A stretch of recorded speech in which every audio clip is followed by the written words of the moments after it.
Hello, my name's Anthony Fell. I'm a resident here on the Poppy Fields estate. Been here about 25 years, and I'm also a member of the Royal British Legion, the Spalding branch, and I'm also a conductor of St Nicholas Community Brass.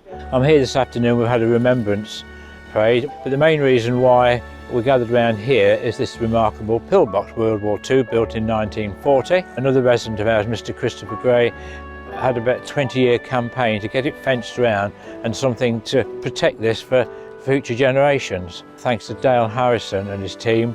Dale, who is specialised in restoration work on old buildings, and it was his personal project to restore this back to its original condition. It's unusual. It's a hexagonal, with freestanding walls inside, and it was used by the Royal Observer Corps and also the Home Guard. John Hayes did his historical bit, and we've got it on the history board there. Anybody wants to know about Pillbox, it's on the Pillbox Appreciation Society Facebook page.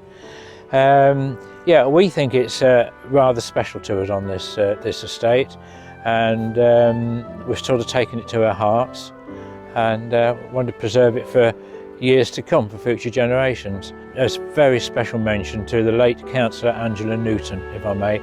Angela Newton really pushed this project forward, and she brought the money, funding for the soldiers, and she really was hand in hand with us to get the council up and running on this, because it is a council-owned building, and it's a shame to see it go. So without Angela Newton's input, it wouldn't be here in this state today. So thank you, Angela.